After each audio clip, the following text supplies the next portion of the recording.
Good morning. It's always good to be here with you. It's been an exciting weekend in the big city of Nanaimo. Emily and I attended a family wedding yesterday, and it was also a good excuse for my brother and his family to come over for the weekend, and so we had them with us for the weekend, and it was a great joy, as always, to see our nephew and our nieces playing together in our backyard. I think our chickens aren't thoroughly traumatized. I think they're getting used to being chased and handled by little ones. And Emily won the bet. We had a bet going in terms of which one of our nieces or nephew would fall into our pond first. So it's been a great weekend with them. And as things were unfolding last night with Thomas and Destiny, we were getting updates throughout the night, text messages and phone calls. So it's been feel really blessed this weekend. And it's a blessing to be able to share God's word with you. And as I was heading out the door this morning, there was Naomi in our woodshed trying to get some sleep. We had this high-quality Coleman mattress that we had inflated, and it sprung a leak. So there was Naomi in our woodshed on this half-deflated mattress, trying to get some shut-eye as she was up all night. But like I said, it was a great weekend, and it's Mother's Day, of course. So I wanted to wish you all a happy Mother's Day. And it's always a privilege to get to share God's word with you, but I think especially today, where we give special recognition to our moms and to the special women in our lives. If you think about it, for many of us, it was through our moms or our wives or some godly women that we first heard of faith in Christ. And so I hope that this morning what I prepared will be both encouraging and appreciative as well. And so along those lines of thought, I thought that the book of Ruth would be appropriate for this morning. Emily and I have been reading through the Old Testament together, and we had read through the book of Ruth about 2 months ago, and the story stuck with me. There were a number of things that stuck with me, but as I was thinking about Mother's Day and preparing for this morning, I thought, many of the qualities that we admire so much about motherhood are qualities that we see depicted in this story, especially in the person of Ruth. We see that that selfless expression of love. We see courage in the face of fear and uncertainty, and yet tenderness and compassion through it all. And one of the qualities that really stuck out to me, and which I want to focus in on this morning, is the power of a simple faith working itself out in love. A faith that at first glance may not have seemed particularly glamorous, but a faith that was real, and a faith that sought to not only grapple with the harsh realities that they faced, but a faith that also sought to bring to expression the great grace and healing and justice of God into our world. So, and as important as that is, as an example and as encouraging as I hope that is, even more importantly, what I think we see in this story is the great faithfulness of God. God working behind the scenes, as it were, and yet weaving together his good purposes and designs. And even when the people in the story suffer tragedy, and even when they are forced to carry on with the menial tasks of everyday life, God was there. He was with them. He had not forgotten them. And he was working out his good purposes, which were far greater than what the people themselves could have imagined. So this morning, as we look at the book of Ruth, let's be thankful for the faith of our moms and the many godly women in our lives who've expressed that faith in so many ways to us. And let's also try and glimpse together the great faithfulness of God and how his love, his goodness is never failing.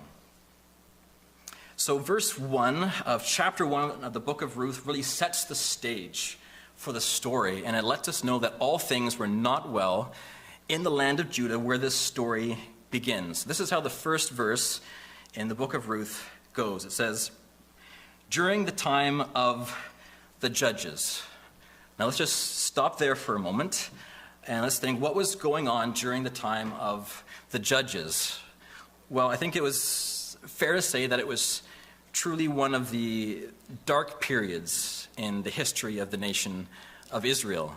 The people of Israel had turned their backs on God to follow their own ways. God had said to seek mercy, to love mercy, seek justice, to walk humbly before him, and instead they had turned to worship idols. They had twisted justice and had oppressed the poor. I think, a lot of dark things had gone on during that time. Some good things too, but I think a fair summary of that book, the book of Judges, comes at the very last verse. And the last verse, the book of Judges says this. It says, "Each man did what he considered to be right." So it wasn't a matter of what was right before God or what was good for one's neighbor. It was what each person considered to be right in his or her own eyes. And to be living at a time where there was no government, there was no king, and in terms of Israel, Joshua had died. And in such circumstances, as is often the case, it was the vulnerable in society who were the first to be taken advantage of. So that's the context in which this story is taking place. Not a very easy time to be living.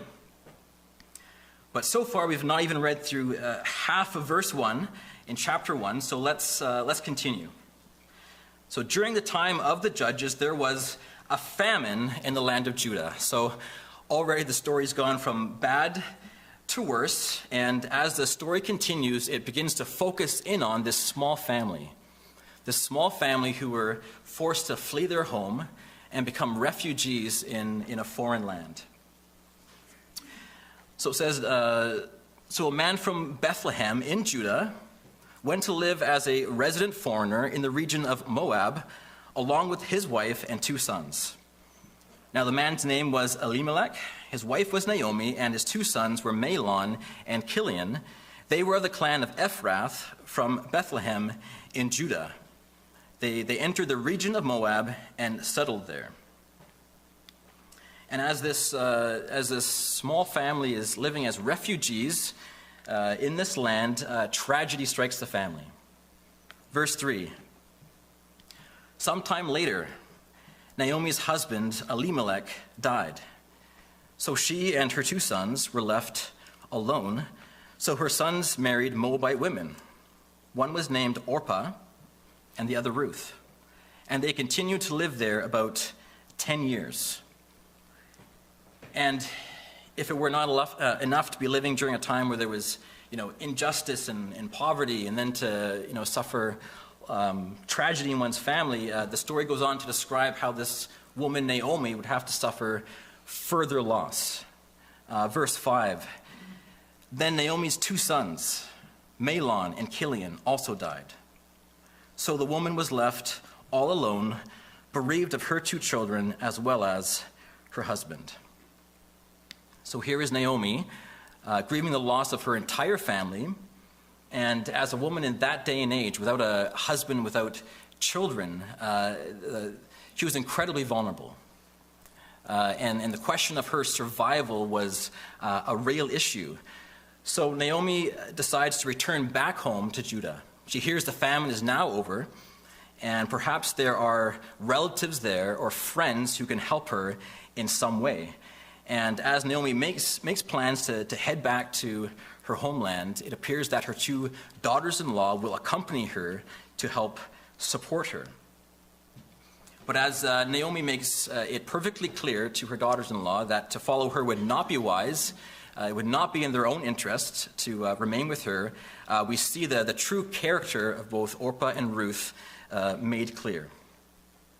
So this is what Naomi says in verse 17 now, chapter 1, as she's in her grief and sorrow. She tries to push away her daughter-in-laws. She says this in verse 8. Naomi said to her 2 daughter-in-laws, "Listen to me. Each of you should return to your mother's home. May the Lord show you the same kind of devotion that you have shown to your deceased husband and to me. May the Lord enable each of you to find security in the home of a new husband." Then she kissed them goodbye, and they wept loudly. But they said to her, "No, we will return with you to your people."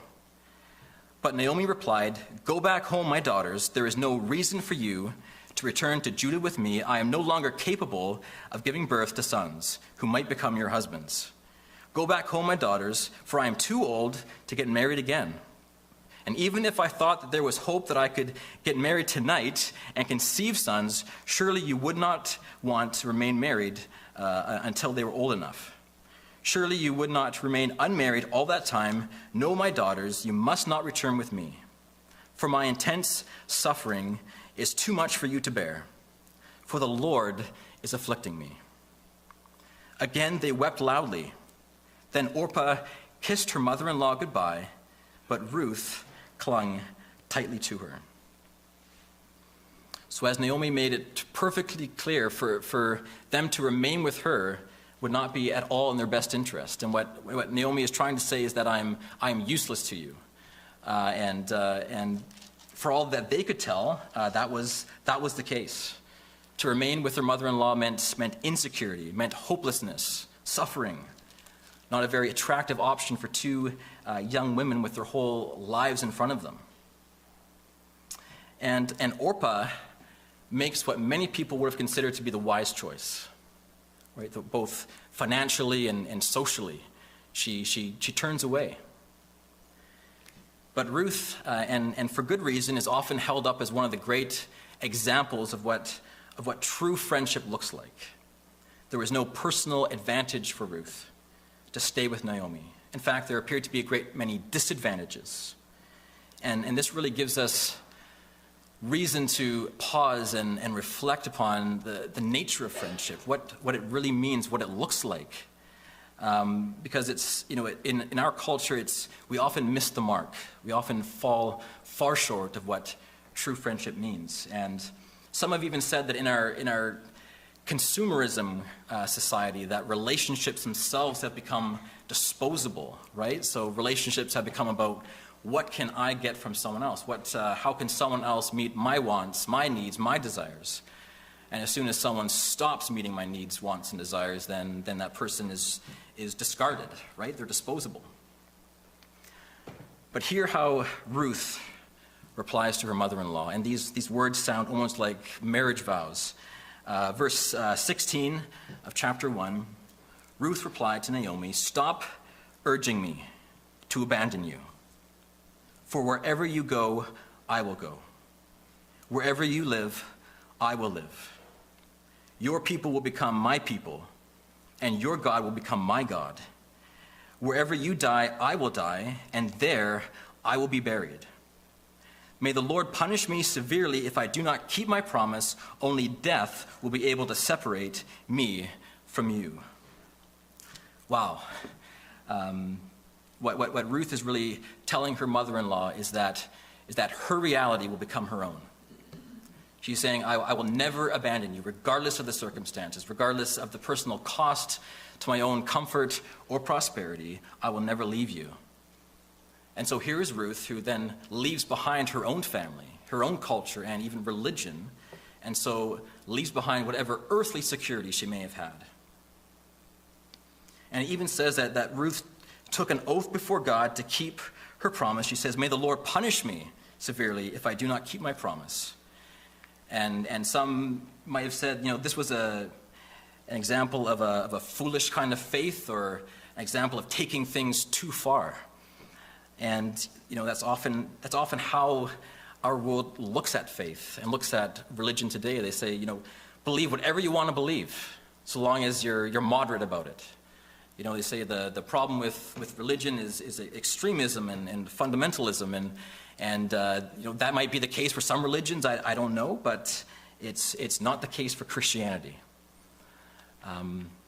Michael Ramsden, who's a well-known Christian apologist who's traveled the globe and has had the chance of not only defending the Christian faith, but of engaging with different Christians from different cultures. And what he's observed is that the more you push Christianity to the extremes, the more real it becomes, the more powerful it becomes. And he said if there is an issue with faith in the West and Christianity in the West, it's not that we're extremists, it's that we're too moderate. It's not that we're fundamentalists, it's that we've forgotten the fundamentals of the gospel. Jesus never called us to love with moderation. He never called us to forgive with moderation.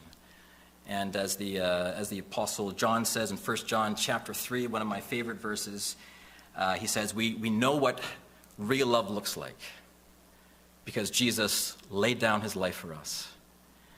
And so we too ought to lay down our lives for our brothers and our sisters. And so here is Ruth laying down her life. Here is Ruth pushing her perhaps newfound faith to the extreme. And as she would soon discover, it was there. It was there in that place of faith that God was working. It was there in that place of faith that God was guiding and God was providing. So Ruth travels with Naomi back to Judah, back to the city of Bethlehem. And it says that the entire village was excited to see the return of Naomi. But Naomi tells them, don't call me by my name, call me Mara, which means bitter. She goes on to say that the Lord has opposed me. The Lord has caused me to suffer. Naomi says, I left here full, and I have returned empty-handed. Naomi, she wasn't lying when she told Ruth that to follow her would mean some form of suffering. It would be a trial. Naomi's statement that she returned empty-handed was highly ironic, because here was Ruth having given up her fullness, so to speak, so that Naomi would not be empty-handed. But at least Naomi is honest, because she admits that her suffering has made her bitter, and who could blame her?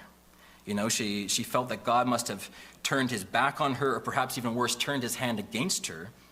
Maybe she thought there was some unknown sin that God was punishing her for. But as we see in the closing verse of chapter 1, we see that more, in fact, is going on here. We see that God had not forgotten Naomi. He was not punishing her, and he was, in fact, working out a greater purpose. This is what the closing verse of chapter 1 says. It says, now they arrived in Bethlehem at the beginning of the barley harvest.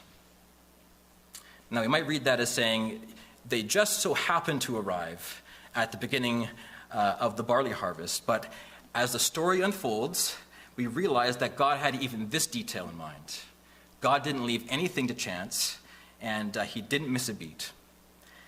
In her continued commitment to her mother-in-law, Ruth goes out into these barley fields to try and earn some kind of income. So she would go behind the men as they were gathering husks of grain, and she with the other woman would gather the leftovers.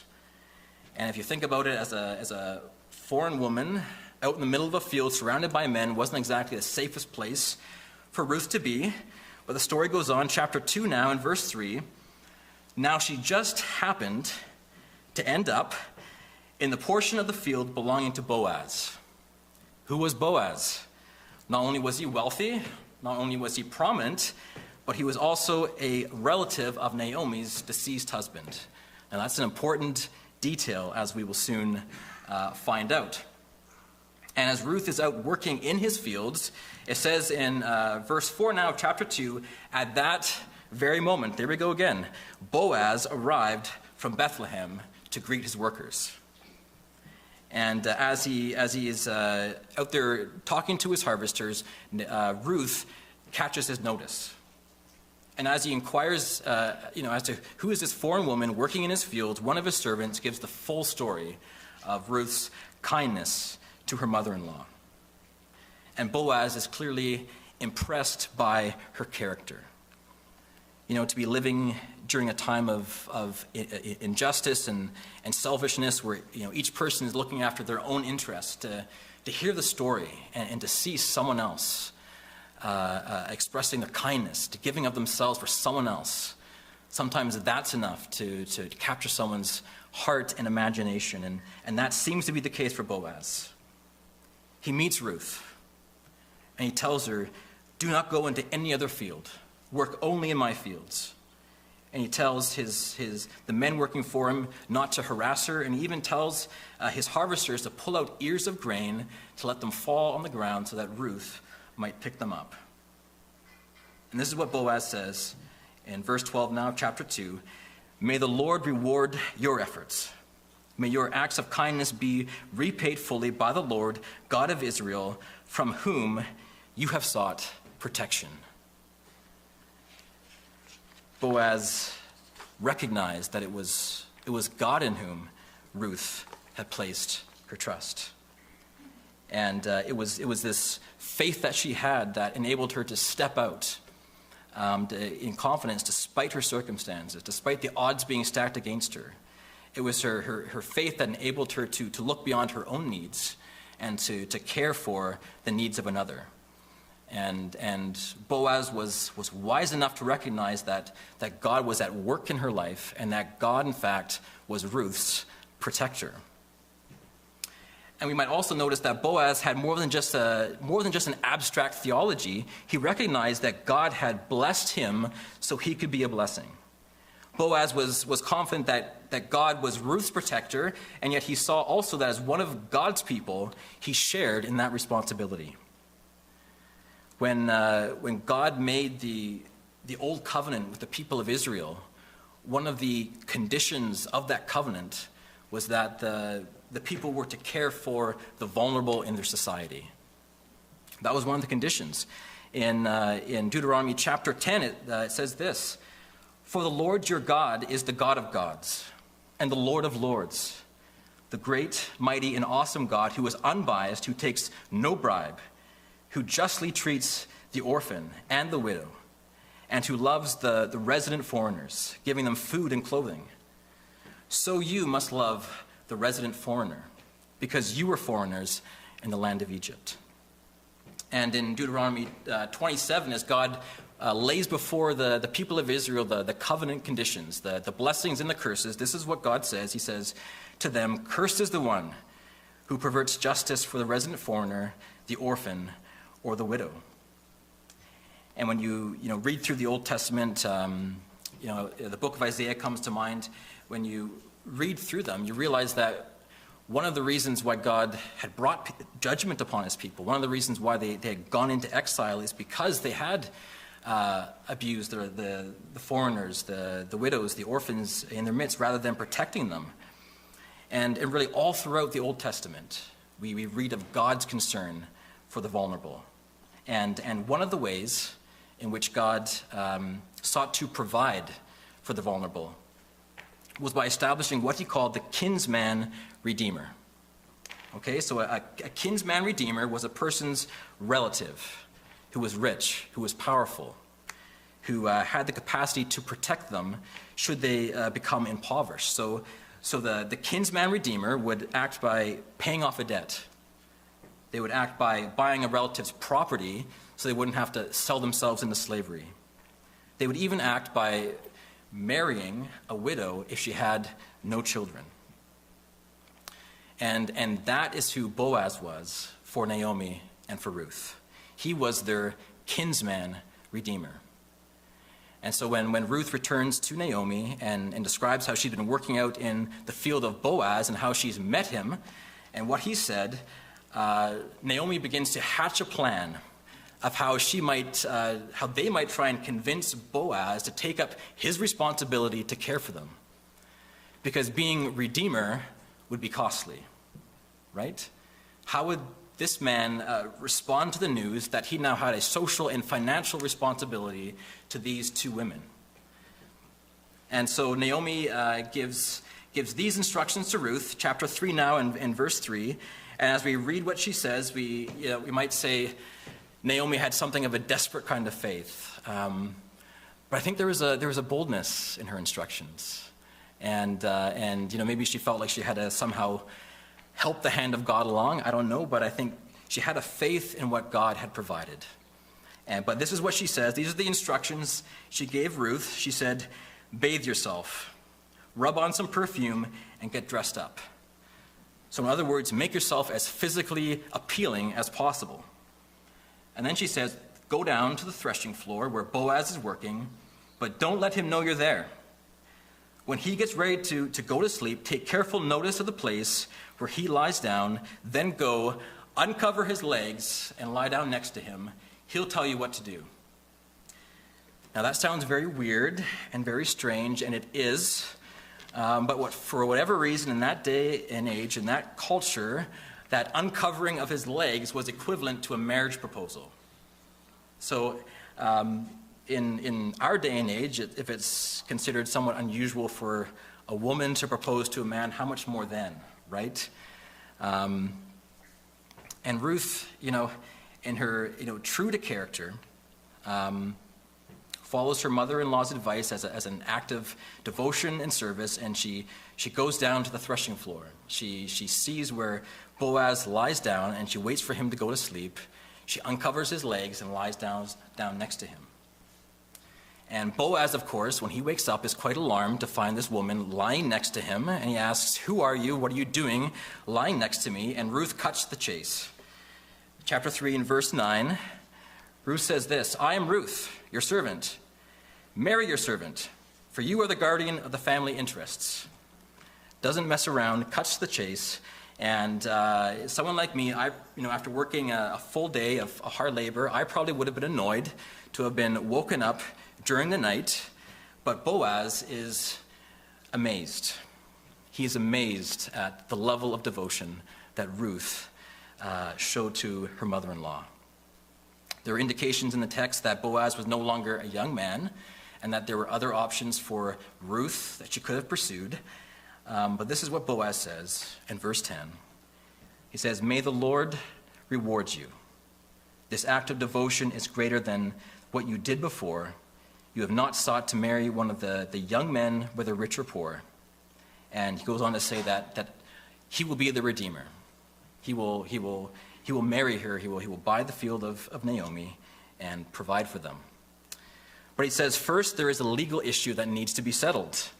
And here we see that Boaz is not only compassionate, but we see his integrity. There was a relative living in Bethlehem who was a relative of Naomi who was actually first in line to be redeemer for Naomi and for Ruth. He had first dibs, so to speak, and Boaz didn't want to overstep himself, and he didn't want to trample on another man's legal rights. And so, as was the custom, Boaz goes to the city gate. He waits for the man to walk by so he can summon him. And it's telling that in the text, it does not tell us what this man's name is. It just says the man or John Doe or whatever. And that's a clue in and of itself of who this man was. But Boaz, when he sees him walk by the city gate, he summons him along with the elders of the city, and he tells him, "You have first dibs. You have first rights to buy Naomi's field. You are her redeemer." The man says, "Okay, I'll redeem her field." And Boaz says, "There's more. You have to not only redeem her field, you must also marry Ruth, who is a widow." And this is what the man says. "Then I am unable to redeem it, for I would ruin my own inheritance." I would ruin my own inheritance. It wasn't so much that the man was unable as unwilling, because if he married Ruth and provided her with an offspring, that offspring would inherit that land. And all throughout this story, we see this contrast between the faithful and the faithless, those willing to give themselves away versus those trying to preserve their lives. And it's a challenge, isn't it? Because everything within our natural selves tells us to play it safe, right? To preserve our lives, to take control of our own destinies. And yet God has called us to live with risk in our hearts. God has called us to give our lives away, trusting him that he alone holds our futures in his hand and that he is the faithful one. And one of the truly amazing things about God, and that you see depicted so well in the story, is that he not only works out the big picture, the meta-narrative, the larger story, but he also cares for the small details. the individual cares and concerns of the average person.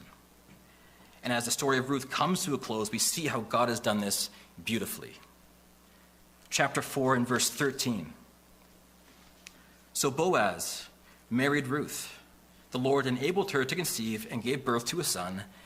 The village women said to Naomi, "May the Lord be praised, because he has not left you without a guardian today. May he become famous in Israel. He will encourage you and provide for you when you are old, for your daughter-in-law, who loves you, has given birth to him. She is better to you than 7 sons." And it says, Naomi took the child and placed him on her lap, and she became his caregiver. Despite all initial appearances, God had not forgotten Naomi.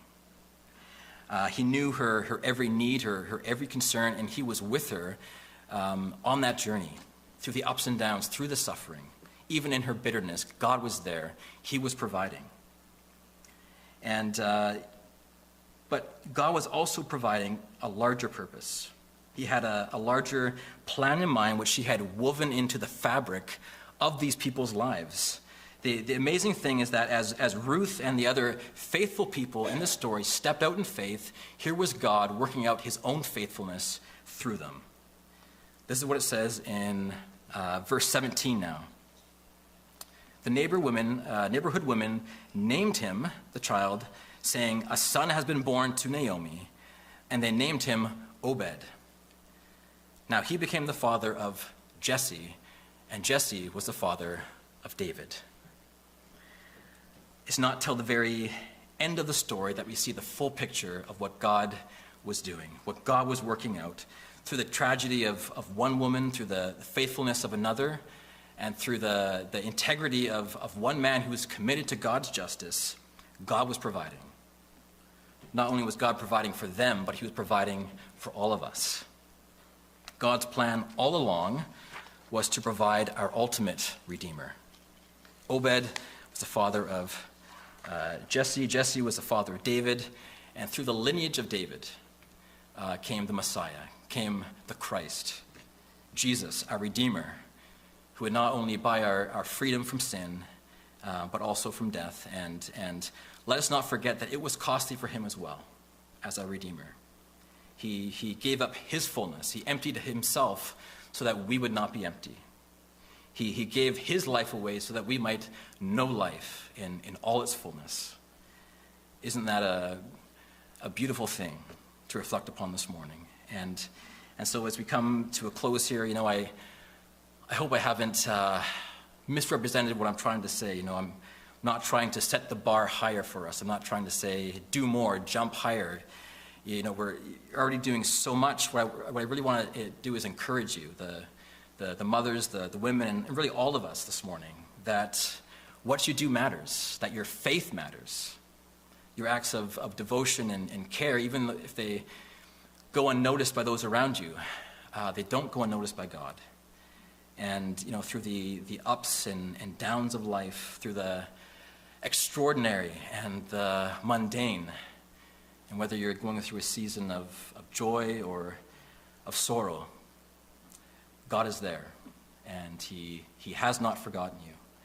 And he is, in fact, weaving together a design for your lives that is far, far more beautiful and far greater than what we could imagine for ourselves. So I want to encourage all of you this morning to keep stepping out in faith, trusting that God himself is faithful. He is our provider and protector, and he will never leave us. He will never abandon us. So that is something to rejoice about this morning, and I hope that was encouraging for you in some way.